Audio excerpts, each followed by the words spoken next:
okay? The 40.45% that voted at our last municipal election, I've said it before, I'll say it again, is an atrocity.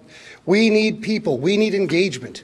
So when it comes to my platform, after the first step of getting you to vote, get used to it. Because a more direct democracy is when you are engaged, and every one of your voices within your ward can speak after desire, need, wants. This is what a city is built from. This is what makes it great. So from that, I have to say about today's topic of what this is very special to me. I was raised on the East Mountain, and in so I was raised in a neighborhood that literally was, my parents won their house in a lottery.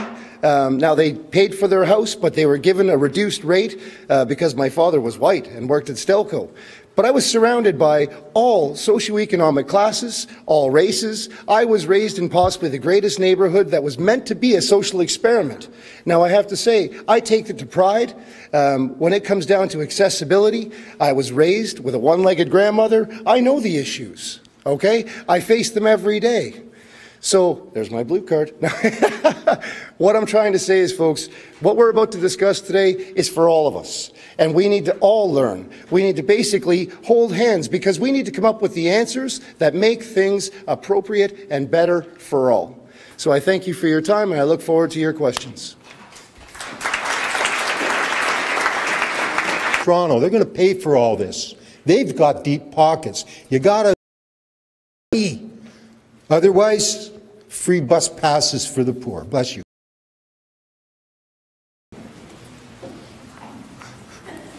Thank you very much, and good to be here. And thank you for to the Legal Clinic for setting this up. I really do look forward to the after talk, which I think is going to be very interesting. So, people do ask me, why am I running for mayor again? And the answer is really quite simple. I love my city. I'm a Dutch-born, adopted Hamiltonian. I'm frugal. I loathe wasted time, energy, money, resources. I want to see Hamilton prosper, not only now, but 15, 25, 100 years from now. And to do that, we have to make the decisions, the right decisions, in the here and now. I have 5 main priorities to make this happen. First, we need to make Hamilton thrive. To do that, we need to attract more new business to Hamilton. We have lost an inordinate amount of jobs in the past, and we need to get those jobs and opportunities back. Second, we need to strengthen Hamilton as a community. We must work with community organizations to bring about positive change and create a city that reflects the values of equity and inclusion. Third, we need to make Hamilton more responsive and more responsible. So to do that, we need to make a commitment to rethink how we do business at City Hall. And fourth, we need to invest in Hamilton's future. We need to do this by making it a priority to reduce poverty, increase the availability of affordable housing, build a modern public transportation system, and make regular infrastructure investments. We need to make Hamilton stronger by expanding our partnerships and alliances. Talking specifically about our partnerships with the provincial and federal governments. We need a strong voice, get back on the radar, and ensure that we get our fair share of investments here in Hamilton in all areas, including areas of social need that we're critically talking about this evening. So I'm ready to roll up my sleeves. I can get to work on day one. I can tell you that I think I have the experience you can count on, the leadership you can trust, and I look forward to I know what it's like to have to struggle to decide if I want to pay my hydro bill that month or if I want to feed my children that month. I also know what it's like to be very prosperous and not have to worry about it. So I've had both ends of the spectrum. I also know what it's like to be quite honest, I know what it's like to have to use a shelter in Hamilton. I used one once. I had to take my kids there once. I know what it's like, so I can relate to many of you here, and I understand the fight that many of you are going through. I believe that there is a better way that we can do things in Hamilton when it comes to our poverty reduction, and I have some great ideas to help us through this. I think for one of the most things when it comes to our food banks in Hamilton, I believe that we should abolish them the way that we know them and change the way that we run them.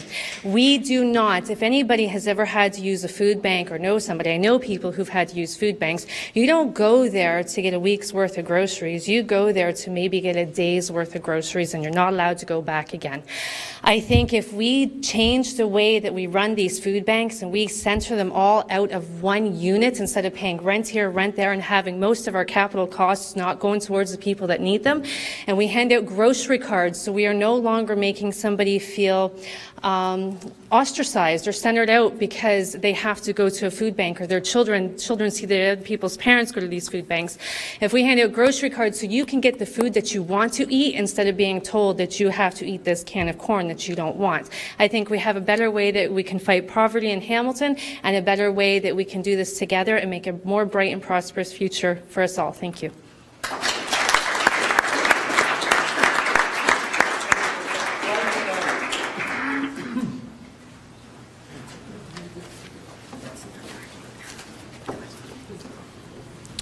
Good afternoon. Over my 11 years on City Council, I've had the very good fortune of representing City Council on the Poverty Roundtable, the Poverty Reduction Roundtable. I've been the President of City Housing Hamilton, following in Andrea Horvath's footsteps when she went off to the province. And I sat on the Emergency and Community Services Standing Committee for the past 11 years as well, working on poverty reduction plans and issues and ideas, advocating for Hamilton to the province and the federal government. In fact, just this afternoon we had our final Emergency Community Services Committee meeting, moved a lot of things ahead which I think are going to help. Just wanted to touch on a few of those things that have occurred over the past number of years. The National Child Benefit clawback issue, where money was clawed back from families. We stopped that in Hamilton.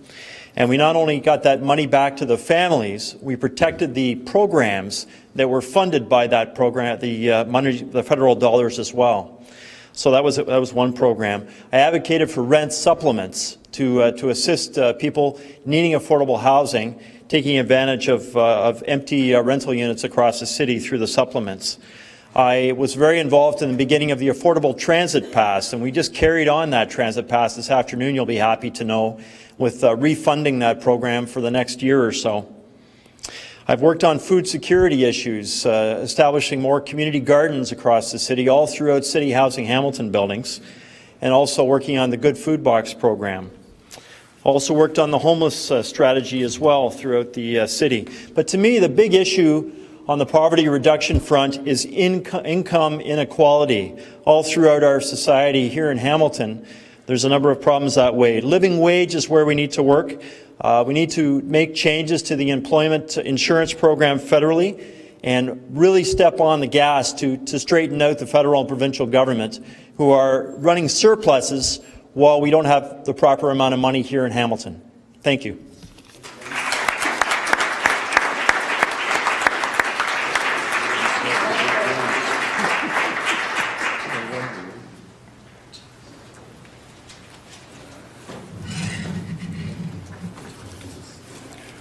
Thank you very much, and good afternoon, everybody.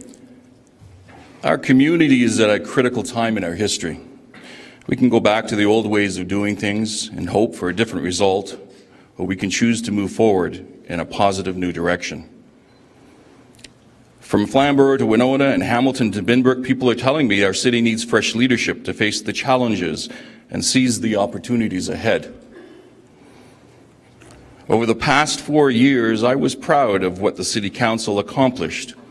They turned the tide on the huge budget increases that we saw under the former administration, totaling 42% increase to our annual budget.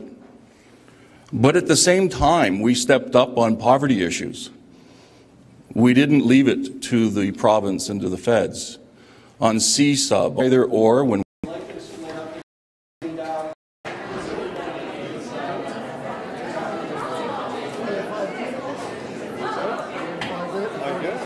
I like this. Get some fruit while we're at dinner time.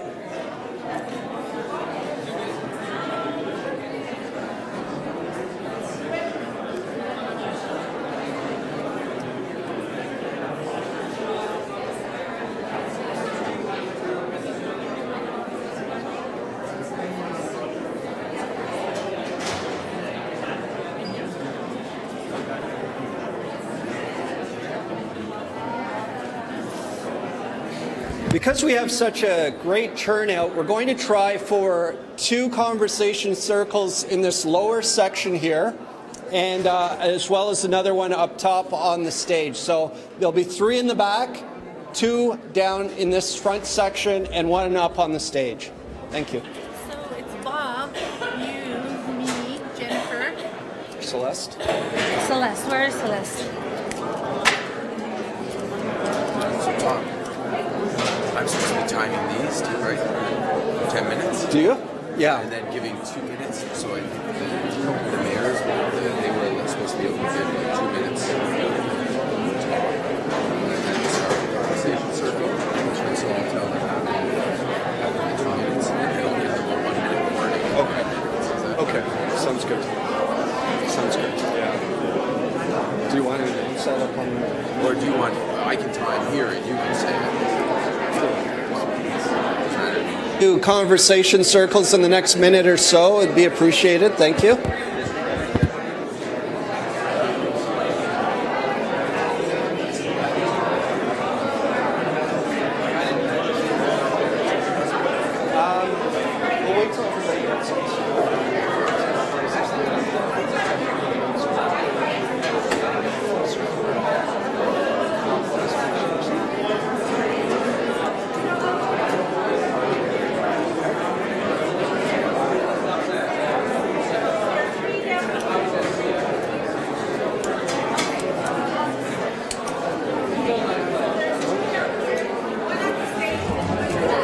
Hey. Good.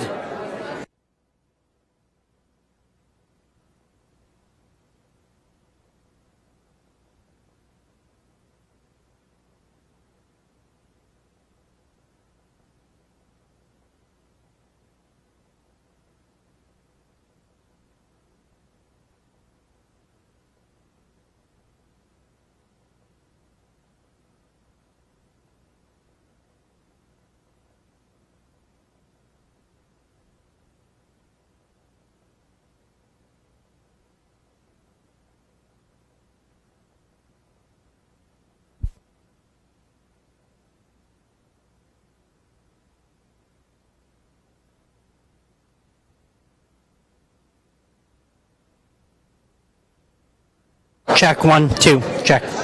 Okay, so the format of the debate, I'm going to first of all apologize for the internet issues off the start. The room here is deep within the library. It was not part of the recent renovation, so let me balance the audio here.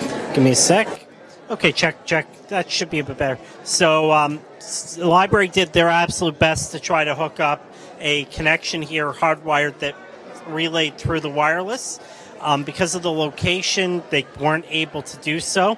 So I am operating off my cell phone here. It took a little bit to reconfigure. I apologize for that. So what you missed was in the opening, the format here is actually that the candidates are going to go around and meet. There's 6 different circle groups here for people to meet the candidates. So what I'm going to do with the microphone here is walk around and give you the opportunity to listen in. I just want to check actually to see how many people are watching. I'm going to do 1 circle because there's not too many people watching, and then I'm going to cut the feed because again I'm running on my mobile phone, and this can get quite costly over time, and I still need to do a Ward 3 debate on Thursday using the mobile data. So I'm going to give you an example of one of the conversations, and then I'm going to take off the live, record it, and put it up tonight. So I do apologize for the inconvenience. There's another table here. Over there, there's another one, and I think there's 2 at the back. So 3 at the back. So let's get going. Vamos. Which way do you want to go?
One of these guys to cut their salaries.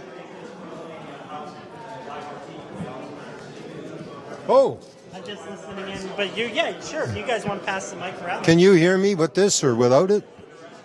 Well, it's not. It's just moving my camera. It's not Camera. Thank you. Okay, yeah. So people at home can hear you. Well, the reason I like the BRT is because the people with money from Toronto, like the whole city ends up downtown at the BRT station on McNabb.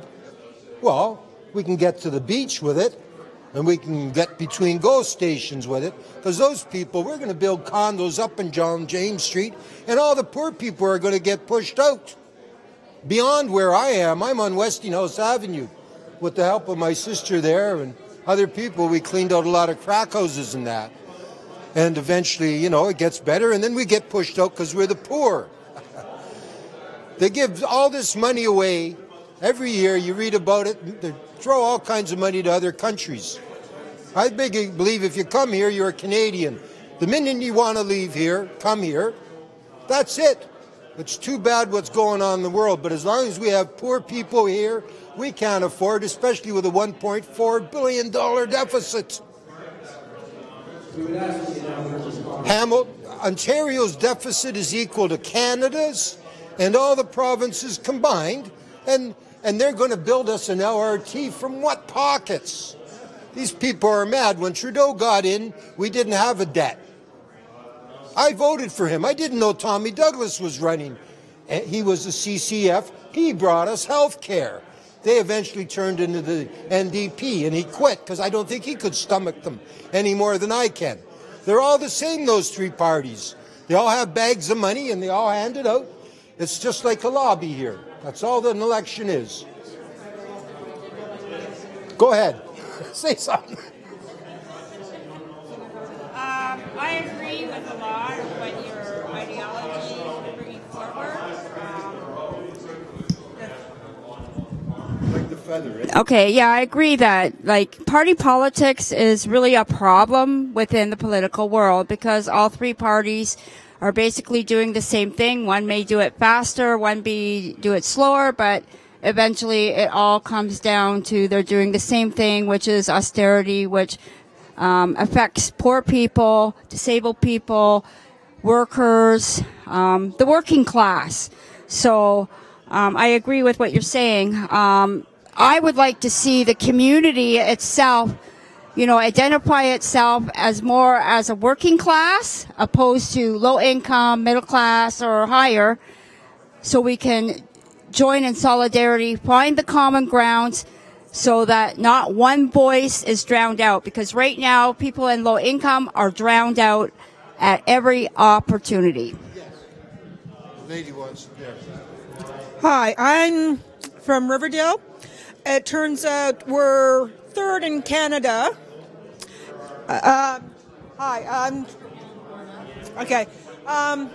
We're third in Canada, Riverdale, which is a part of Hamilton, in the world for immigrants. It comes after Toronto, Vancouver. Riverdale comes third. 80% of our population in the Riverdale community is newcomers, and of course, and refugees. So, of course, we're in the low poverty. When they did the Red Book for the poverty, we're on the top of the list. Recently, they went and did the plan for the neighborhood hubs and supporting them. Now, it was done with Wesley handing the community developers. They just recently changed to SPRC. Now, we've had community developers stationed there for 3 years, and now all of a sudden, they decided to change all the CDs. They hired an extra one because they needed one because there's other neighborhoods. There's only 11 neighborhoods in this. They got an extra neighborhood. So one person was doing 3 because they only had 5 CDs. So they hired one extra person. But the other communities wanted to start and do some things too. You know, get their voice heard, right? Now, SPRC, what they did was changed all their positions and placements without the voice of the communities that they're representing or helping. But they're the employers of the CDs. So they actually have final say on where they go, right? Yeah, but what I'm saying is the SPRC is there to We are grassroots. They're there to direct, control the grassroots. Yes, and each hub is supposed to have their own voice. But what they have done is usually the community developer speaks for the individual to the community to bring the stuff to us. Now, they have changed that, and they've taken our voice away about who our community developer is. And they've reassigned them all. The answer is to vote independent. I've run with every party there is, all of them. So did Trudeau.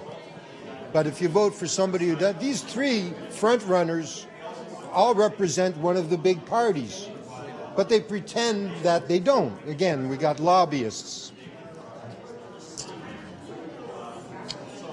I find it hard to believe anybody can make $1 million a year working for Hydro. And if he quits, you got to buy him out. I've got a problem with the transportation here. I've only been here 3 years. I cannot figure out the one-way streets. How come the whole city is full of one-way streets?